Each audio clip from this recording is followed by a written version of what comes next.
Oke, pada kesempatan kali ini kita akan membahas materi terkait dengan tutorial uji Chi-square, di mana pada materi kali ini kita akan membahas sekaligus dengan bagaimana cara mengatasi variabel yang tidak berhubungan secara signifikan pada analisis Chi-square. Nah, di sini saya sudah memiliki data dengan dua variabel, yaitu dengan judul hubungan sumber air minum dengan kejadian diare pada balita di wilayah kerja Puskesmas X, gitu ya. Jadi dua variabel ini berisikan data-data terkait dengan sumber air minum maupun kejadian diare. Nah, setelah kita melakukan penginputan data, kemudian kita lakukan coding gitu ya. Lalu selanjutnya kita lakukan analisis Chi-square. Nah, gimana caranya? Kita pilih analyze, kemudian descriptive statistik, pilih cross steps.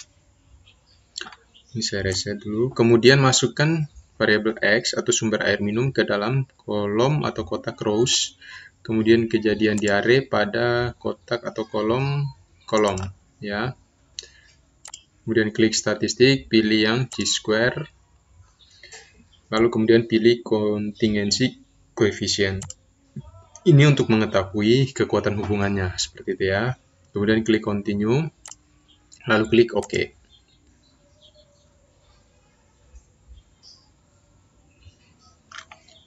Kita bisa lihat di sini,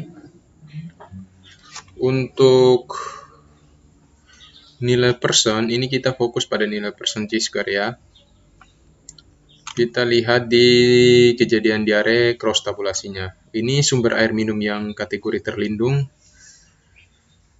dengan kejadian diare yang tidak mengalami diare itu ada sebanyak 6, kemudian sumber air minum terlindung namun mengalami diare itu ada sebanyak 5, kemudian sumber air minum tidak terlindung namun mengalami tidak diare ya, itu ada sebanyak 7, sumber air minum yang tidak terlindung mengalami kejadian diare itu ada sebanyak 12 orang atau 12 balita gitu ya. Nah, untuk nilai persennya sendiri itu 0,346 ya, 0,346 pada nilai asimptotiknya. Oke. Nah, setelah kita mengetahui nilai persen Chi-square-nya, kemudian ini kan tidak ada hubungan nih, artinya kan tidak ada hubungan, nilainya itu di atas 0,05, berarti kan tidak ada hubungan antara sumber air minum dengan kejadian diare, gitu ya. Nah, kekuatan hubungannya itu sebesar 0,170.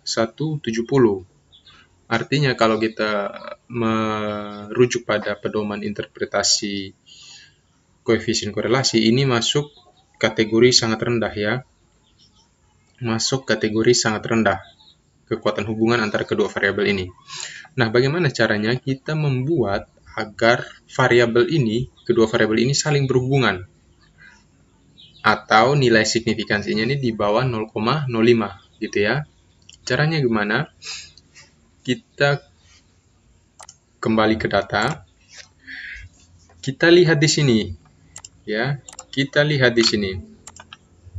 Pada data ini kita harus memiliki asumsi atau berasumsi contoh sumber air minum yang masuk dalam kategori terlindung itu pasti ya, kita memiliki asumsi pasti tidak mengalami kejadian diare kan, artinya tidak diare kalau sumber air minumnya itu terlindung, itu asumsinya.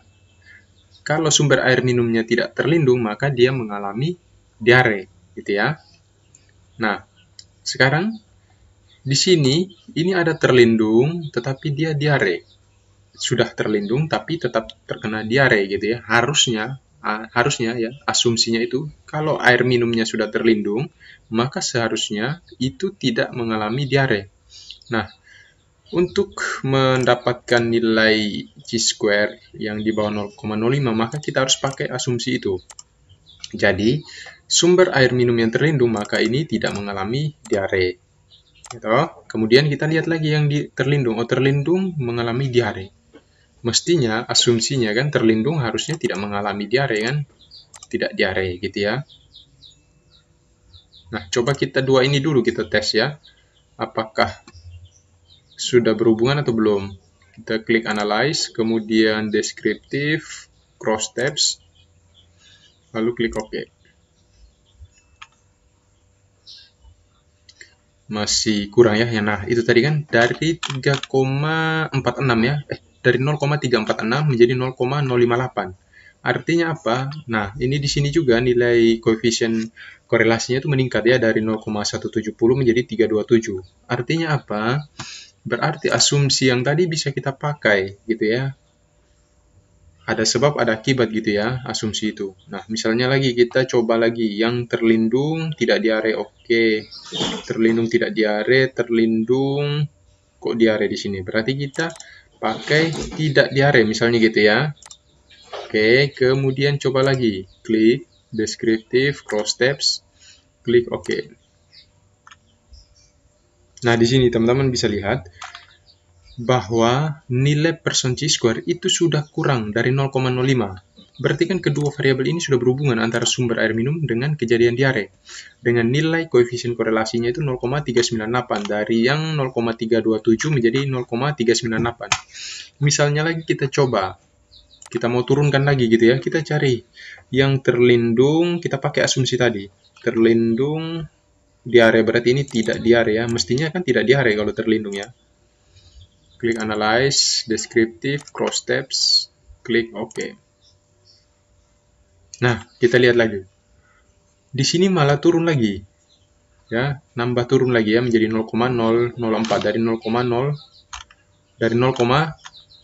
ya, 0,017 menjadi 0,004. Kemudian nilai koefisien korelasinya juga meningkat. Oke. Nilai koefisien korelasinya juga meningkat dari 398 menjadi 0,465. Namun di sini kan ada satu sel nih yang nilai minimumnya itu kurang dari 5. Maka kita kembalikan yang tadi. Contoh ini kita kembalikan, kemudian kita cari yang tidak terlindung, berarti diare. Tidak terlindung, tidak diare. Berarti tidak terlindung, ini diare mestinya ya.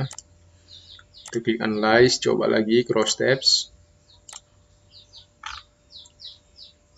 Nah, ini ya, kita lihat. Nilai persen, di sini kan tidak ada nilai satu sel ya, yang nilai expected count-nya itu di bawah 5. Ini kan sudah 0%.